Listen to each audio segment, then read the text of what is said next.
दोस्तों क्या हाल चाल है। उम्मीद है आप ठीक होंगे। अल्लाह ताला आपको इसी तरह हंसता मुस्कुराता रखे। दोस्तों बहुत प्रॉब्लम है आजकल बच्चों में स्पेशली कि बच्चों को नींद नहीं आती। और हमारे पास जो भी बहुत से बच्चे आते हैं कि वो हमसे डिस्कस करते हैं कि हमें नींद नहीं आती।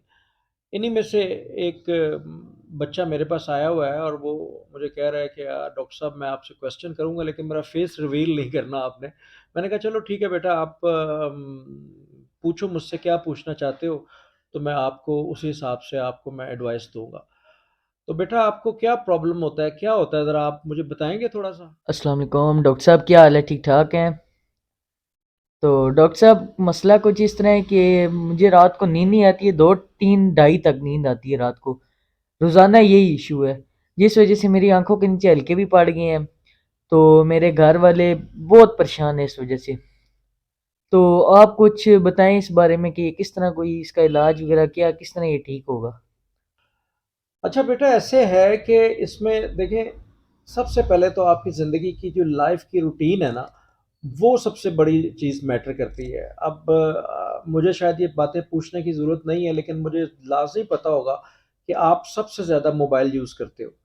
मोबाइल बहुत ज़्यादा यूज़ करते हैं आजकल के बच्चे, और लेटने से पहले तक काफ़ी काफ़ी देर तक जब बेड पे लेटते हैं तो उस वक़्त तक मोबाइल उनके हाथ में होता है और वो सो नहीं पाते उस वजह से। इसमें सबसे इम्पोर्टेंट चीज़ जो मैं आपको बताऊँगा कि ब्रेन में एक ग्लैंड होता है, पीनियल ग्लैंड, वो रिस्पॉन्सिबल होता है मेलाटोनिन हार्मोन उसको रिलीज़ करने के लिए। और ये मेलाटोनिन हार्मोन जो है रिलीज़ उस वक़्त होता है जब बाहर अंधेरा होता है। जब रात हो जाती है, अंधेरा हो जाता है, लाइट कम हो जाती है, ये हार्मोन ब्रेन में रिलीज़ होना शुरू हो जाता है। और जब ये रिलीज़ होना शुरू हो जाता है तो हमें महसूस होता है जैसे हमें नींद आनी शुरू हो गई है। और फिर आहिस्ता-आहिस्ता हमें नींद आनी शुरू हो जाती है। लेकिन होता क्या है कि हम लोग हर वक्त मोबाइल को ऑन रखते हैं, स्क्रीन टाइम बहुत ज़्यादा रखते हैं, टीवी बहुत ज़्यादा देखते हैं। सोने से पहले हम देख रहे होते हैं, बच्चे भी बैठे हैं रात 1-1 2-2 बजे तक टीवी देख रहे हैं, मोबाइल बैठ के गेम्स वगैरह खेल रहे हैं। और स्पेशली पबजी जो गेम्स हैं उन्होंने बर्बाद कर दिया आजकल के स्टूडेंट्स को, क्या बड़े तो क्या छोटे। तो उस वजह से वो बहुत ज़्यादा स्क्रीन टाइम होने की वजह से ब्रेन को ये महसूस होता है कि अभी दिन है, रात तो हुई नहीं, तो मेलाटोनिन हार्मोन रिलीज़ ही नहीं होता। और जब वो कम रिलीज़ होता है तो हमें नींद नहीं आती। तो इसमें बेसिक जो एडवाइस ये है बेटा कि आपने रात सोने से कम 2 घंटे पहले कोशिश करना है। 2 घंटे पहले करो तो बहुत अच्छा है, लेकिन मिनिमम 1 से डेढ़ घंटा पहले आप अपना मोबाइल या स्क्रीन टाइम ऑफ कर देंगे आप।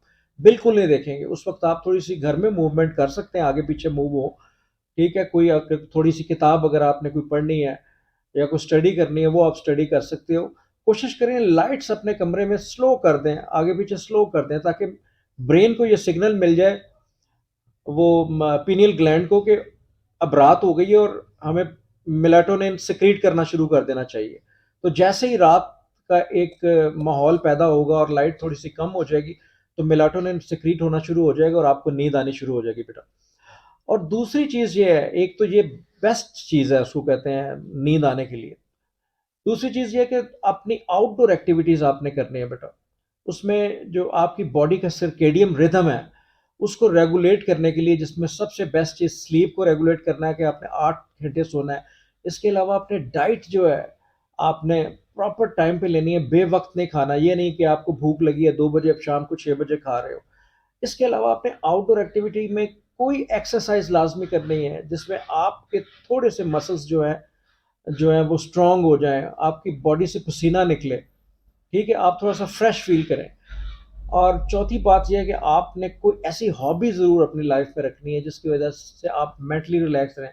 कोई भी हॉबी हो सकती है आपकी ज़िंदगी में, जिसमें आप म्यूज़िक सुन सकते हैं, आप सिंगिंग कर सकते हैं, आप गार्डनिंग कर सकते हैं, आप साइक्लिंग कर सकते हैं, मतलब आप कुछ भी कर सकते हैं। 4 चीज़ें। इसके अलावा आप ये कोशिश करेंगे बेटा कि आपने जिस बेड के ऊपर सोना है रात को, जिस रूम में आपने सोना है, उस रूम के अंदर आपने सारा दिन नहीं जाना आपने। आपने उसी वक़्त जाना है जब आपने सोने जाना है।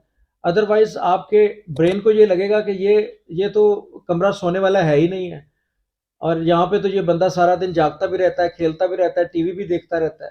तो ब्रेन आपसे ज़्यादा जो है वो जो बहुत ज़्यादा समझ लें क्लेवर होता है, उसको हमें ये समझाना है कि हमने ये रूम जो है स्पेशली जो है इसको हमने सोने के लिए रखा है। तो आपने अपने ज़िंदगी के रूटीन के काम जो है आपने किसी और कमरे में करने हैं, टीवी लॉन्च में कर लें, किसी और कमरे में कर लें, किसी भी जगह कर लें, लेकिन अपने सोने के कमरे को सिर्फ़ सोने के लिए मुख्तस करें। उसमें आपको बहुत ज़्यादा अच्छी फ़ीलिंग आएगी जब आप सोने लगें, और सोने से पहले कोशिश करें कि आप शावर लेके सोएँ और अपने कमरे में लाइट बिल्कुल बहुत कम कर दें, और मतलब कोई शोर-शराबा ना हो बाहर से, उस वक़्त आप कोशिश करें सोएँ। और बाज़ बाज़ लोग बेवक़्त सोने की कोशिश करते हैं, सोने का टाइम नहीं होता उस वक़्त। मिसाल के तौर पे वो दोपहर को शाम को 6 बजे सोना शुरू कर देंगे, हालाँकि सोने का टाइम जो है रात को 9-10 बजे के करीब होता है।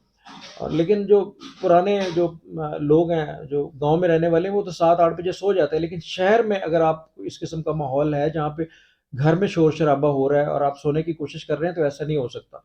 तो कोशिश करें जब सब लाइट्स ऑफ हो जाए, शोर-शराबा ना हो, आपके कमरे में पुरसकून हो, तब आप सोने की कोशिश करें।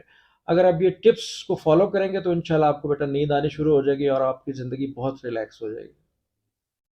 बहुत शुक्रिया डॉक्टर कमर को इजाज़त दीजिए। अल्लाह हाफ़िज़।